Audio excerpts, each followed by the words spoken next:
السلام علیکم، بسم اللہ والصلاۃ والسلام علی رسول اللہ۔ سوال ہے کہ فوت شدگان کے لیے قرآن پاک پڑھنے کا حکم کیا ہے؟ میرے عزیز، دو تین باتیں ذہن میں رکھیں۔ سب سے پہلی بات تو یہ کہ قرآن زندوں کے لیے ہے، فوت شدگان کے لیے نہیں۔ قرآن اس لیے نہیں آیا کہ پڑھ کے مردے بخشوا جائیں کہ بابا مرتا نہیں، سورہ یاسین پڑھو جلدی مر جائے گا۔ دوسری بات یہ ہے کہ قرآن کی تلاوت عبادت ہے، اور عبادت کے لیے دلیل ضروری ہے۔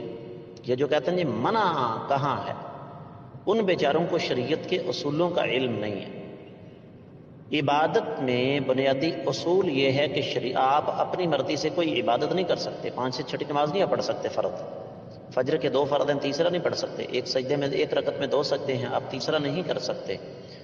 رکوع میں سبحان ربی الاعلی نہیں پڑھ سکتے، سجدے میں سبحان ربی العظیم نہیں پڑھ سکتے، رمضان کے روزے 31 نہیں رکھ سکتے ہیں آپ۔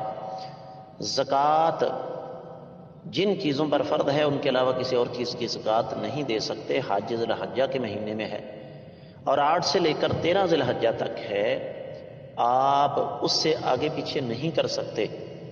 حج کے دوران 8 تاریخ کو مینا جانا ہے، آپ عرفات نہیں جا سکتے۔ 9 کو عرفات جانا ہے، آپ مزدلفہ نہیں آ سکتے۔ 10 تاریخ کو بڑے جمرے کو کینکر مارنے ہیں، باقی دونوں کو نہیں مار سکتے۔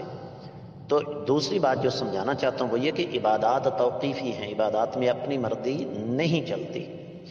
اس لیے اگر کوئی کہتا ہے جی فوت شدگان کے لیے قرآن کی تلاوت، تو ثبوت ضروری ہے۔ آقا علیہ الصلوۃ والسلام کے زمانے میں کیا قرآن موجود نہیں تھا؟ یقیناً تھا۔ نبی کریم صلی اللہ علیہ وسلم نے کیا قرآن پڑھ کے مردے بخشوائے؟ قرآن بلٹی کیا کہ اتنے قرآن میرے ابا کے نام کے، اتنے میری اماں کے نام کے، اتنے چچا تایا پھوپھا ماموں خالو نانا دادا کے نام کے؟ ایسا کوئی ثبوت موجود نہیں ہے۔ تیسری چیز جو میں یہاں سمجھانا چاہتا ہوں وہ یہ کہ اولاد بنفس نفیس والدین کے لیے صدقہ جاریہ ہے۔ اولاد کا ہر عمل، اگر والدین نے اولاد کی اچھی تربیت کی ہے تو جتنا ثواب قرآن پڑھنے کا بلکہ کوئی بھی نیک عمل کرنے کا اولاد کو ہوگا، اتنا خود بخود والدین کو ہوگا۔ آپ کو یہ ثواب بلٹی کرنے کی ضرورت نہیں ہے۔ میں امید کرتا ہوں کہ آپ کو سمجھ آ گئی ہوگی۔ واللہ تعالی اعلم۔